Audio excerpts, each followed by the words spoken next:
नमस्कार म्हज्या प्रिय देशवासियांनो. आमच्या जिवितात कांय तारखो असतात जांकां याद दवरपाक कॅलेंडर पळोवपाची गरज पडना. आयज 26 जुलय ही अशीच एक तारीख. आयज कारगिल विजय दिवस. हो दीस आमकां अभिमानान भरता. हो दीस आमच्या धाडसी सैनिकांच्या अद्भुत धैर्याची याद करून दिता. कारगिलाच्यो उंच तेंगश्यो, कठीण हवामान, दुस्मनाचें आव्हान, दरेक परिस्थिती आमच्या सैनिकाच्या मुखार आसताली. पूण दरेका आव्हाना परस तांचें धैर्य व्हड आशिल्लें. भारत मातेची राखण करपा खातीर तांणी आपलें सर्वस्व अर्पीत केलें. आयज कारगिल विजय दिवस. ह्या दिसा सगळ्या वीर हुतात्मा आनी वीर सैनिकांक हांव श्रद्धेन नमन करतां. इश्टानो, आयचो भारत फकत आपल्या विरांची याद करना, जाल्यार तांची काणी लेगीत नवे पिळगे मेरेन पावयता. हेच भावनेन अंदू एक खाशेली शौर्य विजय यात्रा काडल्या. 14 जुलयाक दिल्लींतल्या नॅशनल वॉर मेमोरियल सावन सुरू जाल्लो हो मोटरसायकल प्रवास द्रासांतल्या कारगिल झूंज स्मारका मेरेन पावतलो. तांचो संदेश म्हळ्यार one ride, one nation, one salute. राष्ट्रा खातीर केल्ले त्याग केन्नाच विसरूंक शकनात हाची याद ह्या यात्रेंतल्यान जाता. इश्टानो, आयज भारत आपल्या सैनिकांच्या धैर्या वांगडाच आपली तंत्रीक तांक सतत घटमूट करता. कांय दिसां आदीं INS महेंद्रगिरीक भारतीय नौदळांत आस्पावीत केल्या. हे अर्विल्ले झुजारी जहाजाचो डिझायन भारतांतच केला आनी ते तयार लेगीत भारतांत केल्ले आसा. तातूंत 75% परस चड स्वदेशी सामग्री वापरल्या. आत्मनिर्भर भारताचे वाडत वचपी शक्तीचे हें प्रतीक आसा. ह्याच म्हयन्यांत DRDOन पिनाका लाँग रेंज गायडेड रॉकेटाची येसस्वी चांचणी केली. ह्या यशा फाटल्यान आमच्या शास्त्रज्ञ आनी अभियंत्यांचे सामुहीक कश्ट आसात. फकत 2-3 दिसां आदीं DRDOन कुशा क्षेपणास्त्राची लेगीत येसस्वी चांचणी केल्ली. इश्टानो, आयज संरक्षण उत्पादन आसूं, संरक्षण निर्यात आसूं वा इश्ट देशा कडेन राजकी सहकार्य आसूं, भारत सतत नव्या उंचाई कडेन वता. ह्या म्हयन्याचे सुरवेक हांव इंडोनेशियांत आशिल्लो. थंय ब्रह्मोस आनी अस्त्र क्षेपणास्त्रा खातीर व्हड कबलात जाल्या. भारताच्या संरक्षण उपकरणां आनी तंत्रगिन्यानाचेर संवसाराचो विस्वास वाडत आसा. ह्या कारगिल विजय दिवसाचेर आमी आमच्या अमर हुतात्म्याक नमन करुया आनी सुरक्षीत, सक्षम तशेंच आत्मनिर्भर भारत घडोवपाचो आमचो संकल्प घटमूट करुया. म्हज्या मोगाळ देशवासियांनो, मन की बातच्या फाटल्या वाट्यात हांवें तुमचे कडेन कॅच द रेन मोहिमेची चर्चा केल्ली. पावसाचो दरेक थेंब वाटोवपाची ही मोहीम सामुहीक चळवळ करची अशी विनंती हांवें केल्ली. कॅच द रेनचो संदेश सामको सादो. पावस पडटा थंय पडटा तेन्ना उदक वाटोवचें. देखून 4 जुलय सावन देशभरात एक खाशेली मोहीम चलता. हाचे खाला पावसाचें उदक एकठांय करप, भुंयगत उदक रिचार्ज करप, पोन्न्या उदका स्त्रोतांचें पुनरुज्जीवन आनी झाडां रोवप हांकां नवी चालना गती दिवप चालू आसा. गांव आसूं वा शारां आसूं, पंचायती आसूं वा सामाजीक संस्था आसूं, सगळे कडेन लोकांनी उमेदीन वांटो घेतला म्हूण म्हाका खूब खोस जाता. कांय कडेन पोन्न्या तळ्यांतल्यान गाळ काडपाक लागल्यात. कांय कडेन बांयांक नवें जीवन दिवपाक लागल्यात. बंद पडिल्ल्यो बोरवेल आतां भुंयगत उदक रिचार्ज करपाचें माध्यम जावपाक लागल्यात. इश्टानो, मध्य प्रदेशांतल्या सिधी जिल्ल्यांत सुमार 1,500 तळयो बांदल्यात. नरसिंगपुरांत अमृत सरोवराक सोबीतकाय हाडल्या. महाराष्ट्रांतल्या नाशिकांत व्हड प्रमाणांत उदक वाटोवपाची तांक विकसीत केल्या. आंध्र प्रदेशांतल्या नंदयालांत सगळ्यो ग्रामपंचायती हे मोहिमे कडेन जोडिल्ल्यो आसात आनी पोन्न्यो तळयो परतून उपेगांत हाडपाक लागल्यात. आमची शाराय फाटी ना. छत्तीसगडांत कोरबा, ओडिशांत भुवनेश्वर आनी आंध्र प्रदेशांत विजयनगरांत हे मोहिमेचे प्रोत्साहन दिवपी परिणाम दिसतात. येयात, आमी लेगीत आमच्या शेजारांतल्या खंयच्याय तळ्याची, बांयांची वा स्टेपवेलाची जापसालदारकी घेवया. उदकाचो दरेक थेंब वाटावया. आयज वाटायल्लो दरेक थेंब ही येवपी पिळग्यांच्या फुडारा खातीर सगळ्यांत व्हडली संपत्ती आसा. म्हज्या मोगाळ देशवासियांनो, फकत कांय दिसां आदीं ग्लासगो शारांत राष्ट्रकुल खेळ सुरू जाले. दरेक देशवासी भारतीय पंगडाक सतत आपली शुभेच्छा दिता. सगळ्या खेळगड्यांनी आनी एथलीटांनी बरी कामगिरी करची आनी तशेंच लोकांची काळजां जिखची अशी तांची इत्सा आसा. इश्टानो, आमच्या तरणाट्यांनी फाटल्या काळांत खेळां मळार जायती व्हड व्हड कामगिरी केल्या.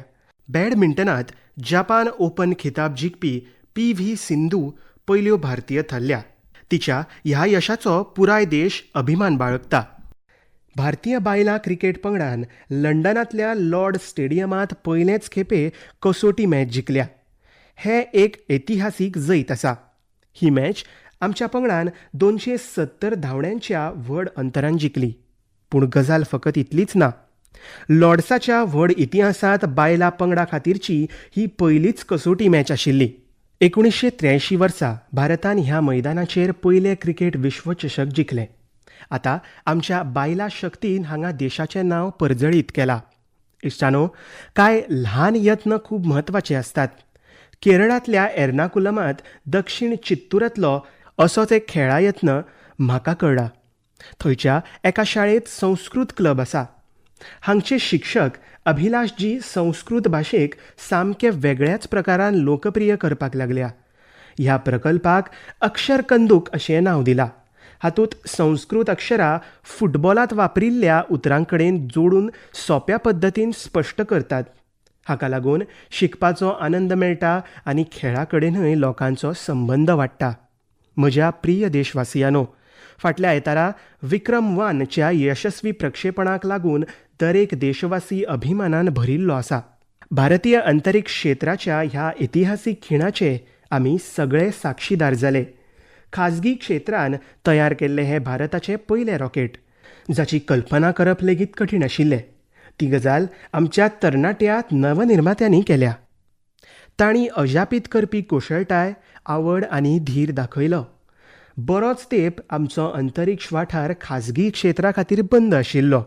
ह्या क्षेत्रांत आवड आशिल्ल्या जायत्या तरणाट्यांक आपली प्रतिभा दाखोवपाची संद मेळनाशिल्ली. तरणाट्यांचें हित मतींत दवरून आमी अंतरीक्ष वाठार खाजगी क्षेत्रा खातीर उक्तो केलो. आयज संवसाराक ताचे परिणाम दिसतात. इश्टानो, आमचे तरणाटे इश्ट विज्ञानांतय भारताची मान उंचायतात. विज्ञान ऑलिंपियाड ही संवसारांतली एक म्हत्वाची सर्त. हातूंत व्हड प्रमाणांत विद्यार्थी वांटो घेतात. ह्याच म्हयन्यांत भौतीक, रसायनशास्त्र, जीवनशास्त्र आनी गणित हांचे ऑलिंपियाड जाले. ह्या सर्तींनी भारतीय पंगडाची कामगिरी उत्कृश्ट आशिल्ली. भौतीक ऑलिंपियाडांत आमच्या 5 विद्यार्थ्यांक भांगरा पदकां मेळ्ळीं आनी भारतान पयलो क्रमांक मेळयलो. फाटल्या दशकांत जाल्ल्या दरेका भौतीक ऑलिंपियाडांत आमच्या देशांतल्या विद्यार्थ्यांक निश्चितपणांत भांगरा वा रुप्या पदक मेळ्ळां. तशेंच आमच्या सगळ्या विद्यार्थ्यांनी रसायनशास्त्र ऑलिंपियाडांत भांगरा पदक जिखलें. आतां मेरेनची ही सगळ्यांत बरी कामगिरी जाल्या. आमच्या सगळ्या विद्यार्थ्यांक जीवशास्त्र ऑलिंपियाडांत लेगीत पदकां मेळ्ळीं. तातूंत भांगरा पदक आस्पावीत आसा. त्याच वेळार आमच्या विद्यार्थ्यांनी गणित ऑलिंपियाडांत 2 भांगरा आनी 4 रुप्या पदकां मेळयलीं. देशांतल्या तरणाट्या सत्तेचो म्हाका खूब अभिमान आसा. भारतांत ऑलिंपियाड आनी हॅकेथॉन संस्कृताय सतत वाडत आसा हें पळोवन उमेद जाता. देशांतले चडांत चड तरणाटे अशा मंचा कडेन आपली आवड दाखयतले आनी भारताचो बावटो उंचायतले हाचो म्हाका विस्वास आसा. म्हज्या मोगाळ देशवासियांनो, जेन्ना तुमकां कितेंय करपाची कुशळटाय आनी आवड आसता तेन्ना दरेक मार्ग सोंपो जाता. काश्मीरच्या वगू ह्या पारंपारीक शेंद्रे संबंदी जावपी यत्नांतल्यान हाची झलक पळोवपाक मेळटा. वेत आनी भाताच्या तणा पसून ती तयार करतात. ही शेंद्री तयार करपाची परंपरा खूब वर्सां पोन्नी आसा. हे खातीर सगळ्यांत पयलीं काश्मीरांतल्या दलदल वाठारांतले तण आनी वेत काडटात. वतांत सुकयल्या उपरांत ताका वेचतात आनी मागीर हातान विणपाक सुरवात करतात. 2 कारागिरांक एक शेंद्री तयार करपाक सुमार 4 दीस लागतात. ही शेंद्री वेगळीच आनी इको फ्रेंडली लेगीत आसा. एक व्हडलें खाशेलपण म्हळ्यार गिमाच्या दिसांनी थंडसाण आनी शिंयाच्या दिसांनी उश्णताय मेळटा.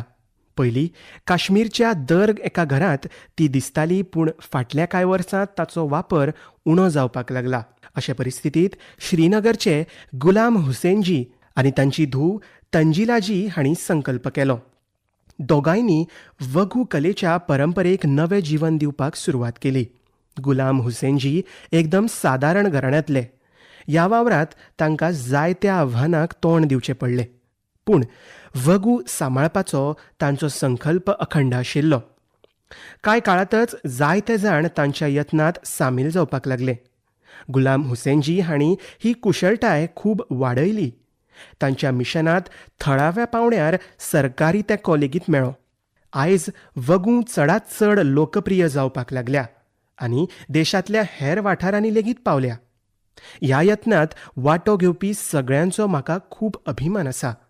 आयज आमी सगळे थळाव्या उत्पादनाचेर भर दिता. आमी व्होकल फॉर लोकल ह्या मंत्राक पाळो दितात. अशे परिस्थितींत काश्मीराची वगू लेगीत तुमच्या घराचो एक भाग जावचो हाचो एकदां निश्चीत विचार करात. इश्टानो, आमच्या देशांत च्या म्हळ्यार फकत पेय न्हय, ती म्हळ्यार आपलेपणाची भावना. सकाळची सुरवात आसूं, इश्टाक मेळप वा कुटुंबा सयतचो वेळ आसूं, च्या दर एका प्रसंगाचो एक भाग जाता.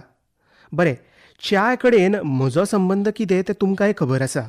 पूण आयज हांव भासाभास करता त्या च्यायेन फकत रूच दिवपाक न्हय, जाल्यार जायत्या भयणींच्या जिवितांत आत्मनिर्भरतायेचो एक नवो सुगंध जोडला. उत्तर प्रदेशांतल्या बिजनोर जिल्ल्यांतल्या लखीवाला गांवांतल्या सेल्फ हेल्प ग्रुपा कडेन संबंदीत बायलांनी विदूर प्रेरणा स्वदेशी हर्बल टी तयार केल्या. तातूंत लिंबू, अमृतवेल, ज्येष्ठ मध, तुळस, कच्ची हळद, दालचिनी, वेलची, मेथी सारकिल्ले सैमीक पदार्थ आसतात. ताच्या खाशेल्या रुचीक लागून आनी गुणांक लागून हे च्यायेक लोकां मदीं खूब उण्या काळात खाशेली वळख मेळ्ळा.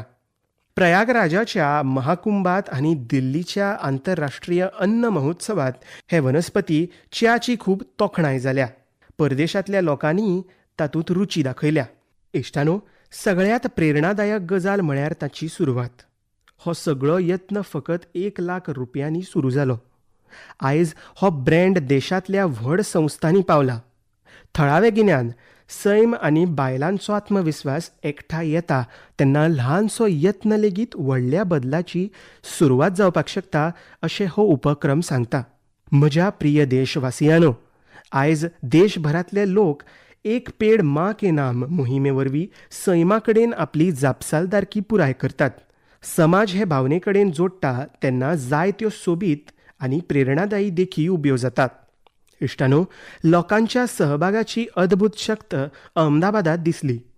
भाडज वाठारांत एका वरात 3.5 लाखा परस चड रोपांची लागवड जाली.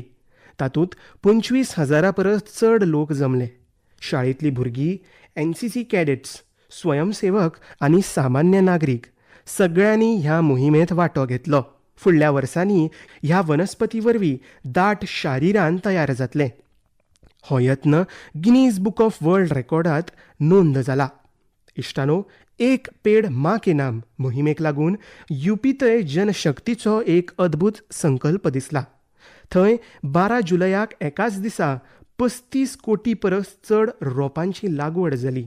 UPचो खासदार आशिल्ल्यान ही म्हजे खातीर खाशेली अभिमानाची गजाल आसा. म्हज्या मोगाळ देशवासियांनो, झाडां फकत मनशां खातीर आसनात, तातूंत असंख्य प्राणी लेगीत रावतात. गुजरातांतल्या गीर रानांत सुमार 60 वर्सां उपरांत परतून भारतीय ग्रे हॉर्नबिल आपलें घर करपाक लागला. गीर वाठारांत कितल्याशाच वर्सां सावन संवर्धन आनी जिर्णोद्धार यत्नांचे हे परिणाम आसात. हॉर्नबिलाक रानांचे शेतकार अशें म्हणटात.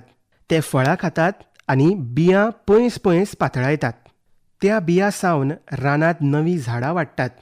अशे तरेन एक सुकणें रानाक परतून पांचवें करपाक आदार करता. तुमकां सगळ्यांक सांगपाक सोदता, आमच्या जिवितांतल्या खंयच्याय खाशेल्या प्रसंगाक आमी सगळ्यांनी सैमा कडेन जोडुया. आवयच्या नांवान झाड लावचें. आयज लायिल्लें एक ल्हान रोपटें फुडल्या पिळगे खातीर 5व्या निवळ हवेच्या आनी सोबीत फुडाराचें दायज जावपाक शकता. म्हज्या मोगाळ देशवासियांनो, आयज प्लास्टीक प्रदूशण हें पुराय संवसाराच्या पर्यावरणाक व्हडलें आव्हान जालां. हें सगळ्यांक खबर आसा. सिंगल यूज प्लास्टीक कोयराक लागून जायतीं वर्सां सैमाक हानी जावपाक लागल्या. देखून प्लास्टिकाचो योग्य विलो लावप खूब म्हत्वाचें. इश्टारो, वेस्ट टू वेल्थ ची एक अद्भुत देख बिहारांतल्या सीतामढीत उजवाडाक आयल्या. हांगा कोयर रिसायकल करून आकर्शक बेंच तयार करतात. एक बेंच तयार करपा खातीर सुमार 40 किलो सिंगल यूज प्लास्टीक वापरतात. घटमूट, टिकाऊ आनी आरामदायक आसपा वांगडाच पर्यावरणाक अनुकूल आसा. सरकारी शाळा, उद्यानां आनी भौशीक सुवातींनी तांची स्थापणूक जाता. हाचे वरवीं लोकां मदीं पर्यावरण संरक्षणा विशीं जागृताय वाडत आसा. थळाव्या घटकां वांगडाच ह्या यत्नांत जिल्लो प्रशासनाची म्हत्वाची भुमिका आसा. हाका लागून थळाव्या पावंड्यार रोजगाराची संद निर्माण जावपाक लागल्या. सीतामढीचो हो यत्न आमकां सांगता की रिड्यूस, रियूज अँड रिसायकल ही आयज फकत एक घोशणा न्हय, तर आमच्या जिविताचो एक भाग जावपाक लागल्या. इश्टानो, तुमकां याद जातली फाटल्या फावट मन की बात वरवीं हांव गणेशोत्सव विशीं उलयल्लो. आमच्या देशाचे मातयेंतल्यान तयार केल्ल्या गणेशाची आमी पुजा करची असो आग्रो हांवें केल्लो. पीओपी सावन तयार केल्ल्यो वा परदेशांतल्यान हाडिल्ल्यो गणेशजीच्यो मुर्त्यो सोडून आमी देशाचे मातयेंतल्यान तयार केल्ल्या गणेशजी घरांत स्थापीत करपाक जाय. ह्या विशयाचेर जायत्या जाणांनी म्हाका मॅसेज धाडून आपले विचार मांडल्यात. म्हजी विनंती मान्य केल्या अशें लोकांनी म्हाका सांगलें. थळाव्या मातये पसून तयार केल्ल्या भगवान गणेशाची स्थापना करपाचो तांणी संकल्प केला. लोकांनी बरयला की हे विशीं आदींच मन की बात वरवीं चर्चा जाली. देखून योग्य वेळार योग्य पावल उखलपाक तांकां आदार जालो. हांव परत एक फावट विनंती करतां, हे खेपे गणपती पुजे वेळार देशाच्या मातयेंतल्यान तयार केल्ल्या गणेशाक आपल्या घरांत स्थापन करात आनी ताची पुजा करात. तुमचो हो यत्न सैमाची लेगीत उपासना जातली. म्हज्या प्रिय देशवासियांनो, आतां हांव तुमकां अशा एका व्यक्ती विशीं सांगतलों जाचे विशीं आयकून तुमकां खूब अभिमान जातलो. विज्ञान आनी नवनिर्माणाच्या मळार व्हड उमेदीन वावुरपी मनीस, जांची वळख संवसारांत निर्माण जावपाक लागल्या, पूण अशें आसून लेगीत जे आपल्या मुळा कडेन खोलायेन जोडिल्ले आसात. संद मेळटा तेन्ना ते आपल्या मातयेचो आदर करपाक विसरनात. ती व्यक्ती म्हळ्यार मणिपूरचे डॉक्टर रोनाल्डो लेशरमजी. तांचें नांव रोनाल्डो, पूण ते आसात खगोल भौतीकशास्त्रज्ञ. ते जपानांत काम करतात आनी तरणाट्या आकाशगंगेचो व्हड समूह सोदून काडपी पंगडाचो ते भाग आसात. तांणी कितें केलें तें तुमी जाणा जावन घेतले. खरें म्हळ्यार तांणी मणिपुरांतल्या एका सोबीत तळ्या कडेन जोडून ह्या पुराय पंगडाचें नांव लोकटक प्रोटो क्लस्टर अशें दवरलां. लोकटक हें एक सामकें व्हड गोड्या उदकाचें तळें. लोकटक तळ्यांतलीं उफेंती जुंवी एकठांय येवन एक वेगळोच आकार करतात. व्हड दर्यांत ल्हान ल्हान जुंवे उफेतात अशें दिसता. तेच प्रमाण ह्यो तरणाट्यो आकाशगंगा अंतरिक्षांत एक व्हड रचणूक तयार करतात. आयज मणिपूरचो लोकटक फकत देशाच्या नकाशारूच न्हय जाल्यार व्हड संवसारांतय परजळटा. ही कामगिरी दरेका भारतीयान अभिमान बाळगपा सारकी आसा. हाका लागून आमच्या तरणाट्या इश्टांक कळटा की आपल्या परंपरे कडेन जोडून रावन लेगीत नव्या उंचायेर पावंक मेळटा. ही अशीं मुळां आसात जी नखेत्रांचो संवसार लेगीत उजवाडाक हाडूंक शकतात. म्हज्या प्रिय देशवासियांनो, कांय दिसांनी 7 ऑगस्टाक आमचो देश राष्ट्रीय हातमाग दीस मनयतलो. ह्या निमतान आमी आमच्या विणकार भाव भयणींची कुशळटाय आनी सर्जनशीलताय मनयतात. पिळग्यांनी चलत आयिल्ली परंपरा आमचे हे इश्ट मुखार व्हरतात. इश्टानो, हातमागांतल्यान तयार केल्लो दर एक कपडो खंयच्या ना खंयच्या प्रदेश, समाज आनी ताचे कडेन संबंदीत आशिल्ल्या असंख्य लोकांची काणी मुखार हाडटा. भारताचे सांस्कृतीक दायज अभिमानान सांबाळून दवरपी हेच लोक. आमी हातमागाक उर्बा दिवची आनी आमच्या विणकाम इश्टांक मान दिवचो अशी विनंती आयज हांव करतां. व्होकल फॉर लोकलची भावना आनी घटमूट करुया. इश्टानो, आयज देशांत हातमागाचो प्रचार जसो जाता हाका लागून व्हड संख्येन लोकांचें जिवीत सुदारपाक लागलां. पोचमपल्ली ते पटना मेरेन आनी कुथमपल्ली ते कच्छ मेरेन हाची जायतीं उदाहरणां पळोवपाक मेळटा. आयज आमचे हातमागाचे गौरवशाली परंपरेक नवी उर्जा आनी अस्मिताय दिवपी जायते लोक आनी पंगड आसात. कांय जाण पोचमपल्ली इकत ची सोबीत परंपरा मुखार व्हरतात, जाल्यार कांय जाण बायलां विणकारांक जोडून लोकर उत्पादनां तयार करतात. कांय लोक केरळांतली पारंपारीक कसावू कला तिगोवन दवरतात. हाका लागून आमच्या आवय भयणीकूय रोजगार मेळपाक लागला. इश्टानो, आनीक एक विशय जो हांव खासा सांगपाक सोदतां तो म्हळ्यार खादी. खादी महात्मा गांधीक खूब प्रिय आशिल्ली हें सगळ्यांक खबर आसा. खादी फाटल्या कांय वर्सांत सामकी लोकप्रिय जाल्या. फाटल्या 12 वर्सांत तांची विक्री 6 पटींनी वाडल्या. विक्रीचो आंकडो आतां 8,000 कोटी रुपयां मेरेन पावला. येत्या त्या उत्सवा वेळार खादीचें खंयचें तरी उत्पादन, हँडलूम वा हँडीक्राफ्ट घेवपाचें आव्हान तुमकां सगळ्यांक करता. म्हज्या प्रिय देशवासियांनो, भारतांत कितले प्रकारची वाद्यां आसात अशें विचारल्यार तुमी विचार करतले, कारण आमचे कडेन जायतीं वाद्यां आनी तांचे कडेन संबंदीत परंपरा आसात. अशेंच एक वाद्य म्हळ्यार त्रिपुराचें चोंगप्रेंग. थंयच्या आदिवासी समाजांत तें खूब लोकप्रिय आसा. बांबू पासून तयार केल्ल्या ह्या वाद्याक 3 तारू आसता. तातूंतल्यान निर्माण जावपी धून खूब सुरेल आसता, जी सरोद भशेन आसता. कांय कारणांक लागून तरणाट्यां मदीं ताची लोकप्रियता उणी जावंक लागिल्ली. अशे परिस्थितींत सूरज कुमार देबबर्माजी हांणी ताका परतून लोकप्रिय करपाचो संकल्प केलो. आयज तांच्या यत्नाक फळां येवपाक लागल्या. चोंगप्रेंग वांगडा ते हेर पारंपारीक वाद्यांचें लेगीत सादरीकरण करतात. कोकबोरोक लोकगितां, बाऊल गितां, बंगाली लोकगितां तांकां आवडटात. आतां तुमकां एक ल्हानशी क्लिप आयकुपाक दिता. हें संगीत तुमी केन्नाच विसरूं शकचे ना.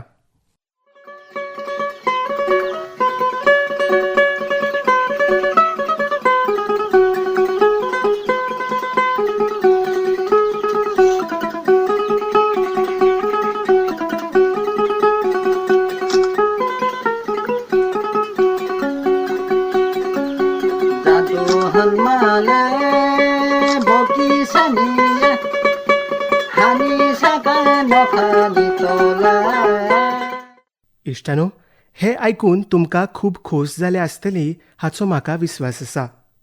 म्हाका देबबर्माजी हांचो खूब अभिमान आसा. पारंपारीक संगिताक लोकप्रिय करपाचे तांणी केल्ले यत्न खूब तोखणायेचे आसात.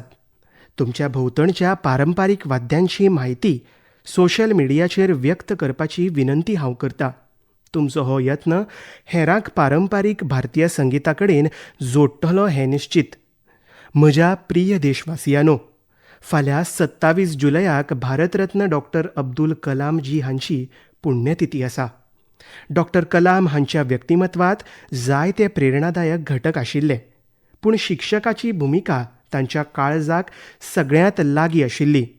भुरग्यांक आनी तरणाट्यांक व्हड सपन पळोवपाक ते प्रेरीत करताले. योगायोग म्हळ्यार ह्याच सप्तकांत आमी गुरू पौर्णिमा हो पवित्र उत्सव मनयतले. आमचे आवय बापूय आमचे पयले शिक्षक आसतात. शाळेंतले शिक्षक आमकां अक्षर गिन्यान दितात. अशा सगळ्या गुरूंचे उपकार मानपाची संद म्हळ्यार गुरू पौर्णिमा. देशांतल्या सगळ्या शिक्षकांक आनी गुरूंक हांव आदरपूर्वक नमस्कार करतां. इश्टानो, कांय सप्तकां उपरांत आमी आमच्या स्वातंत्र्याचो व्हड उत्सव मनयतले. 15 ऑगस्ट हो दर एका भारतीया खातीर व्हड अभिमानाचो दीस. भारत माते स्वातंत्र्या खातीर सर्वस्व ओंपिल्ल्या त्या असंख्य विरांची याद करपाचो हो दीस. तांच्या त्याग आनी तपस्सेक लागून आयज आमच्या हातांत तिरंगो आसा. ह्या तिरंग्या भितर आमच्या संविधानाचे आदर्श आसात. इश्टानो, फाटल्या कांय वर्सांत हर घर तिरंगा मोहिमेक लागून पुराय देशाक एक अद्भुत भावनेन जोडल्या. दर एका घरांत आनी दर एका रस्त्यार तिरंग्याचो उत्सव दिसता. अंदूय आमकां हर घर तिरंगा मोहीम पुराय उमेदीन मुखार व्हरची आसा. तिरंगो तुमच्या घरांत पुराय आदरान उबारचो. इश्टानो, दर वर्सा 15 ऑगस्टाच्या आदीं तुमी म्हाका जायत्यो कल्पना आनी सुचोवण्यो धाडटात. अंदूय उपकार करून तुमची मतां MyGovचेर धाडात. तुमच्या सुचोवण्याची वाट पळयता. इश्टानो, आयज मन की बात भितर इतलेंच. आमी फुडल्या म्हयन्यांत परत मेळटले आमच्या देशांतल्या जायत्या नव्या कामगिरी सयत आनी प्रेरणादायक यत्नां सयत. तो मेरेन म्हाका निरोप दियात. खूब खूब धन्यवाद. नमस्कार.